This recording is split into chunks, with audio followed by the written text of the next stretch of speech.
Hello everyone, friends, Roman Pogorілий here. This is the Deep State Team's YouTube channel. We're continuing to discuss the front situation. But before we start, I'll ask you to subscribe to our channel, like this video, be sure to leave your comments, and also don't forget to share this video so that as many people as possible learn about the situation at the front, and our channel becomes more popular. Let's go. We immediately move on to Покровськ and Мирноград, as the most discussed settlements at the front. The enemy continues to spread out in Покровськ and its surroundings, trying to establish physical control in the area. And in particular, its greatest focus is now in the northern part of Покровськ. And in particular, if we are talking about the occupation, then the central and southern parts have long been under the control of the enemy. And accordingly, they are now trying to move more into the northern part, to occupy the districts directly. And if you look at the picture now, you will see the fixation of damage. In particular, if we are talking about red marks, these are damages, fixation on the enemy. These are public shots and exclusively public. This is accordingly OSINT. And if we talk about blue marks, these are the damages that were inflicted on the defense forces by the enemy. Therefore, we can say that the battle for the northern part of the northern outskirts of Покровськ is now underway and continuing.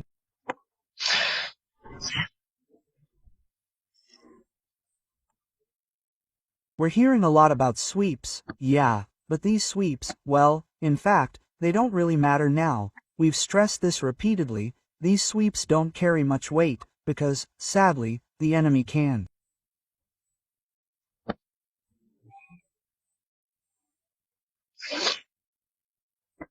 easily move troops from the south to the center, dig in there, build positions, and, of course, constantly replenish losses in the north and northern outskirts. But essentially, we can't block the south now, we can't block all movement, and the enemy definitely won't allow it. So, sadly, this has been happening lately, and will likely continue endlessly, these sweeps, constant reports of enemy destruction. They are destroying them in large numbers, but they constantly replenish these losses, and it happens non-stop. Simultaneously, there's an area near Rivne and between Покровськ and Krasny Lyman, where the enemy is constantly spotted. They constantly set ambushes, mine the area, mine roads, and sometimes even build engineering obstacles, like Yagoza. We've written about Yagoza. This is constantly confirmed. All these processes complicate logistics through this area and greatly jeopardize movement, especially towards Mirnograd. And speaking of Mirnograd itself, talking to the soldiers, as the fighters themselves note, logistics in Mirnograd are now carried out exclusively with ground-based robotic systems and drones.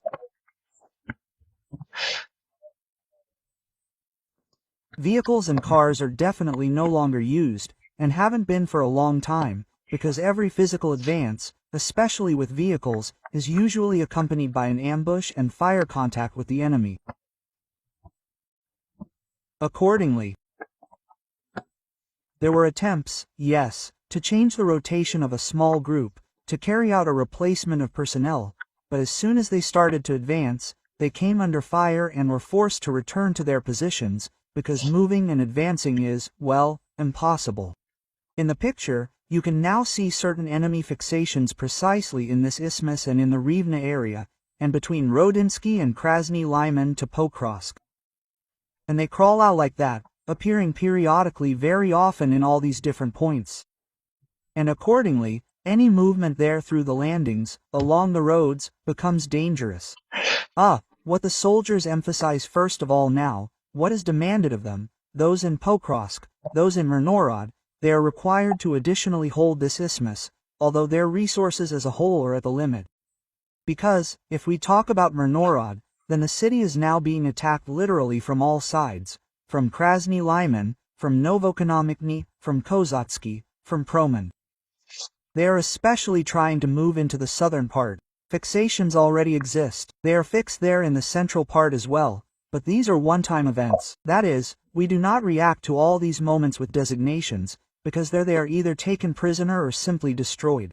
And there's even footage out there, from the Marines, of them in combat. But the point is, all resources are focused on repelling these attacks, these assaults, the pressure's really coming from all sides.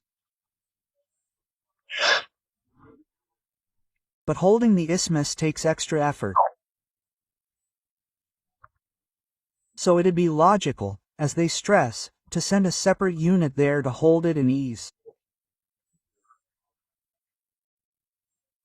logistics, rotations, and so on. But that's not happening now.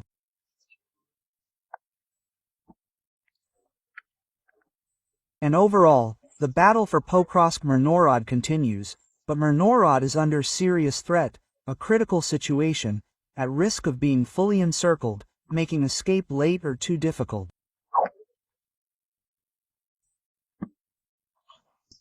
Also, let's talk stats. We posted on our Telegram, as we do monthly. In November, the enemy occupied 505 square kilometers of our land. Almost double September, double October. The biggest land grab this fall. Another tough month for our troops. The enemy keeps trying to storm, to pressure, and exploit any gains they make in these assaults.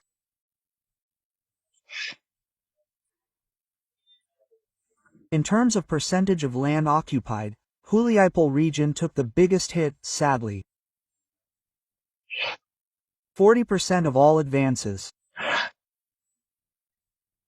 And the sector from Guляйполе to Orikhiv accounts for only 16% of assaults. What does that tell us? It tells us the enemy managed to quickly seize and occupy a large amount of territory with ease. Remember, our forces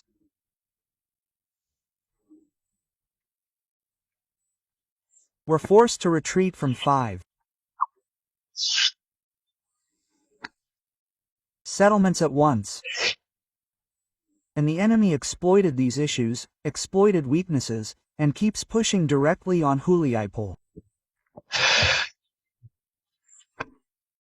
Also, in November, the Russians launched 5,990 assaults.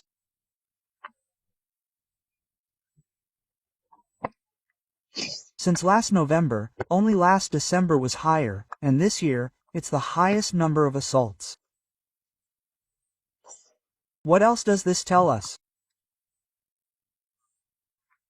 Well, we see the enemy using a huge number of infantry, but while they used to move in larger groups with lots of equipment, they've changed tactics.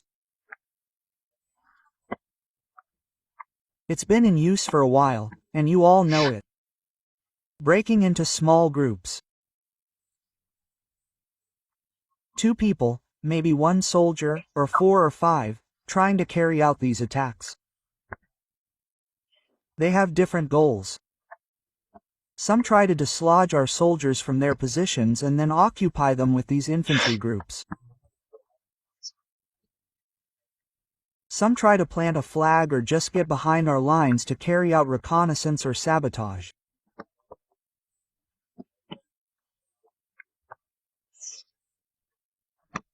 But still, essentially, it all counts as assault actions, and it continues non-stop across the entire front.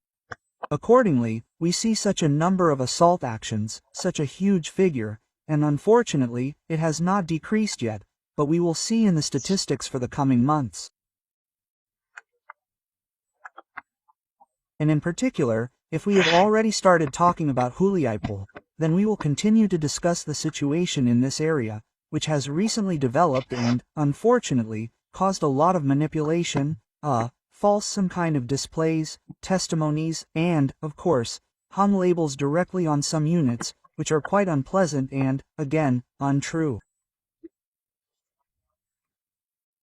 We have clarified certain details. In particular, we described them on our Telegram channel certain moments, and this is another reason to urge you to subscribe to our Telegram channel so that you are the first to know about the situation at the front, as it is all there.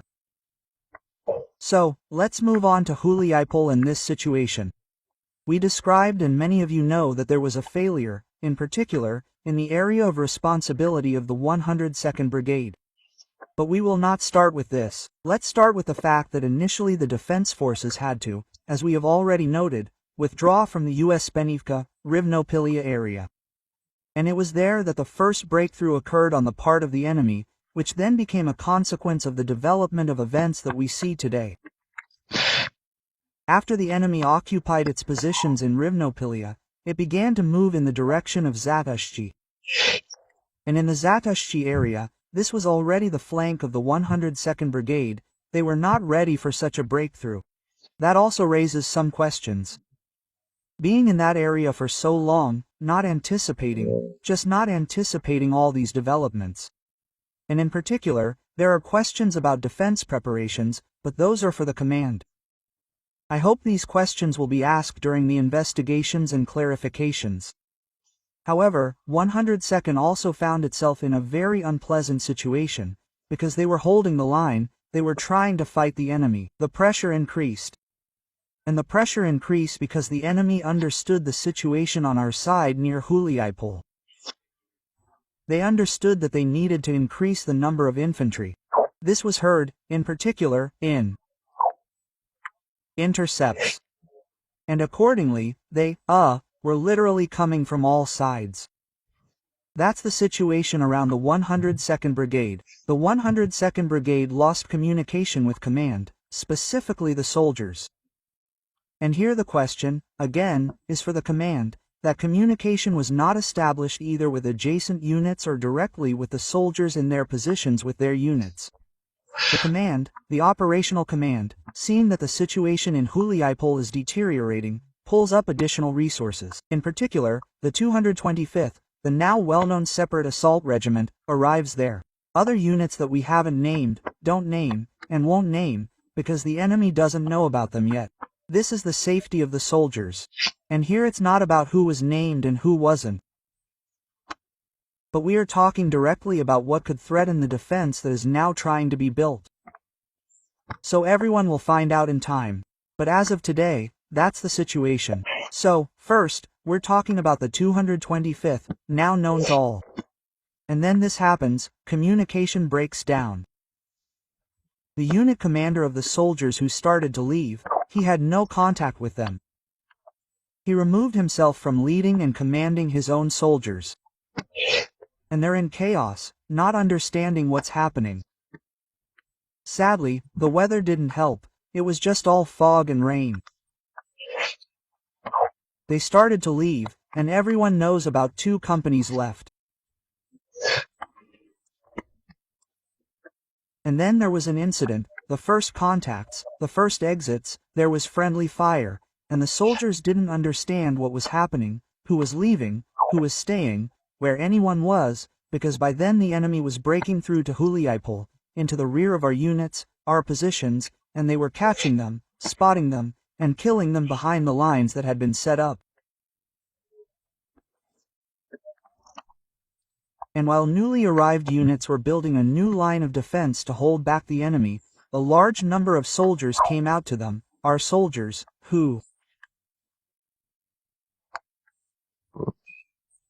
realized there was chaos and disorder there. There was friendly fire, but today we managed to restore communication, we managed to contain the situation in that regard. And already, yes, some in society started labeling them as grenade throwers, being shot, forced to return and restore positions, but nevertheless these soldiers, about 2 companies, they left, no one shot them, and now they're okay. Of course, everything is being clarified, but the point is that all these labels were unfounded. So now they're all, let's say, in one area, in one location, both the 225th and 102nd, other units together, holding this defense, trying to build that same line of defense and not let the enemy through. And finally, let's say, the situation in Gуляйполе is not the best. Unfortunately, they are trying to build this defense, to set up positions, to close some gaps. However, the enemy still manages to enter the eastern and northeastern outskirts of Gуляйполе. They are fixing themselves there in quite large numbers and, accordingly, the situation is deteriorating. Plus, they are simply leveling Gуляйполе to the ground, using aerial bombs, using other means of destruction. So now in Gуляйполе, well, the situation is not the best. However, they are trying with all their might to stabilize it now. So we will follow these events and, accordingly, inform you. Friends, I will thank you for watching this video. Once again, I will remind you and ask you to subscribe to our channel. Like, leave your comments and don't forget to share this video. Thank you.